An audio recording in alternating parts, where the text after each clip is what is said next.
خب بچه بریم سراغ آموزش.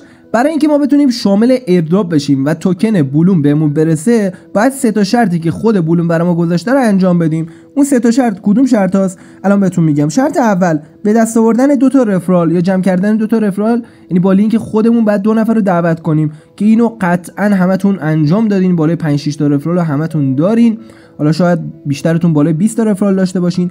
و میریم سراغ شرط دوم. شرط دوم بچه‌ها به دست آوردن 100,000 بلوم پوینت که اینم قطعا همتون انجام دادین، چون این مدت طولانی دیگه کسی نیست که زیر 100,000 بلوم پوینت داشته باشه. و کسایی هم که اگه کمتر از 100,000 دارن، راه حلش چیه؟ برین این بازی رو انجام بدین. بازیایی که مربوط دراپ گیم خود بلوم میشه، میتونید کلی امتیاز به دست بیارین که در مورد اینم یه ویدیو درست میکنم، بهتون میگم که چجوری با کمترین خرج کردن کمترین بلیت بتونید شما بیشترین بلوم پوینت رو به دست بیارین. خب شرط اول دومی که دیگه 98% تون انجام دادین، حالا اون 2% هم که انجام ندادن میتونن تا موقع لیست شدن انجام بدن. بریم سراغ شرط سوم که مهمترین شرطه و انجام دادنش خیلی سخته. بذارید که پاک کنم براتون واضح بشه. ببینید این شرطه. شرط سوم شما باید 750 تا امتیاز مین پوینت داشته باشین که بچه‌ها این یکم داستان داره. داستانش چیه که باید شما خرج کنید که من الان بهتون میگم که به صورت کاملا رایگان اینو انجامش بدین. خب برای انجام دادن این اولین کاری که باید بکنید چیه؟ باید بیاین قسمت ارن. خب میریم قسمت آنچین و این تسکی که مشاهده میکنید و بعد تو این حالت قرارش بدید، یعنی تو حالت پندینگ باشه. و اگه تو حالت پندینگ هم نیست، فقط لازمه رو استارت بزنید، همین قسمت کلیک کنین تا این حالت رو به خودش بگیره. خب بعد دوباره قسمت هوم میایم، بک میدیم تو بخش هوم و میریم تو قسمت مین پوینت که این شرط رو ما تکمیلش کنیم. برای تکمیل کردنش رو تو ارن کلیک میکنیم. خب اینجا 4 تا گزینه برای شما باز میشه. گزینه اول مربوط لانچ کردن این میم کوینه که بهتون 500 تا امتیاز میده. گزینه دوم مربوط اینه که شما میم کوینتون تو دکس باشه، یعنی چی؟ حجم معاملات بالایی داشته باشه. و گزینه سوم مربوط اینه که شما با $10 ترید انجام بدین.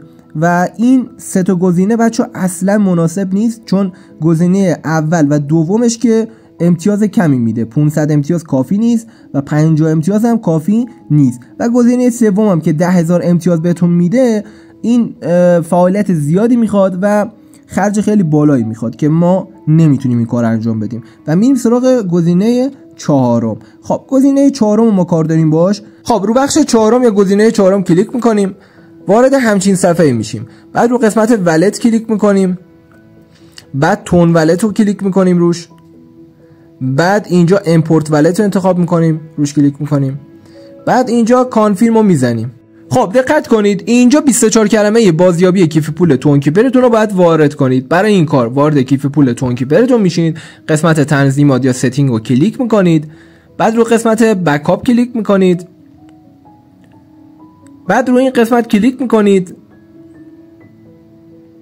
و بعد کانفirm رو میزنید و کپی میکنید 24 کلمه رو و تو قسمت صفحه بعدی سندش میکنید. حالا من اینجا رو کات کردم، شما سند رو میزنید، بعد همچین پیامی برای شما میاد.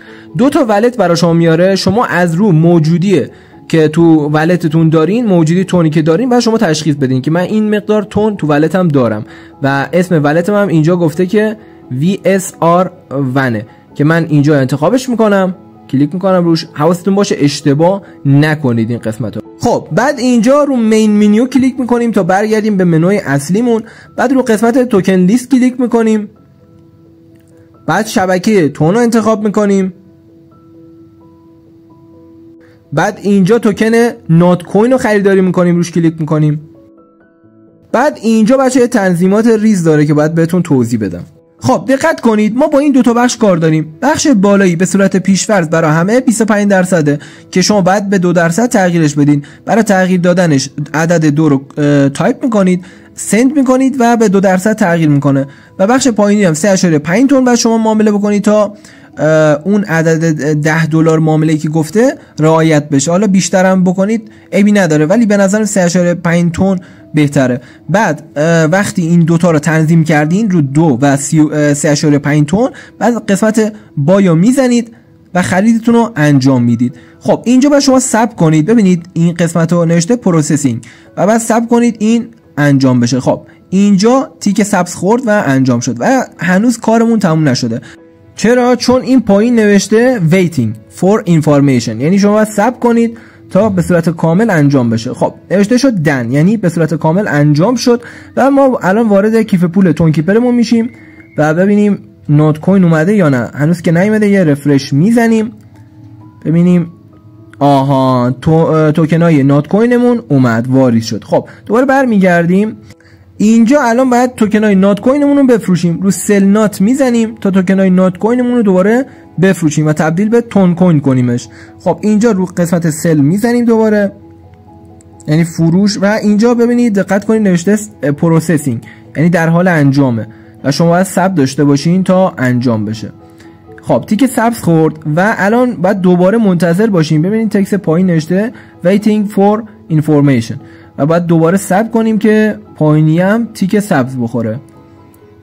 خب بچه این ممکنه حالا 10 دقیقه 15 دقیقه یا بیشتر طول بکشه و شما باید تا اون موقع کاری نکنید و فقط منتظر باشین. خب و این عکس براتون بیاد. وقتی این عکس اومد یعنی به صورت کامل انجام شده. خب وارد کیف پول تون کیپرمون میشیم و میبینید همه توکنای نوت کوینمون فروخته شده و تبدیل به تون کوین شد دوباره، یعنی همون مقدار تون کوینی که دادیم دوباره بهمون پس داد. یعنی به صورت کاملا رایگان ما تونستیم این مقدار میم پوینت رو به دست بریم. 4502 میم پوینت من تونستم به دست بیارم به صورت کاملا رایگان. قسمت ارن دوباره میریم و قسمت آنچین میریم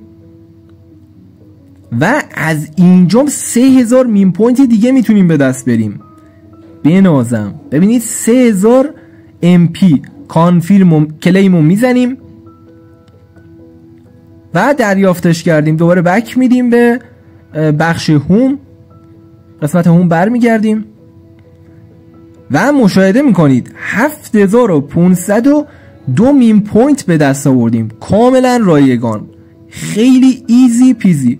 و بچه‌ها امیدوارم این ویدیو براتون مفید بوده باشه و تونسته باشم بهتون کمکی کرده باشم. اگه این ویدیو رو دوست داشتین برای حمایت من این ویدیو رو لایک کنید و نظرتون هم تو بخش کامنت ها برام بنویسید. و تونستیم هر سه تا شرط دریافت توکن بلوم رو به صورت کاملا رایگان انجام بدین. عشق منین.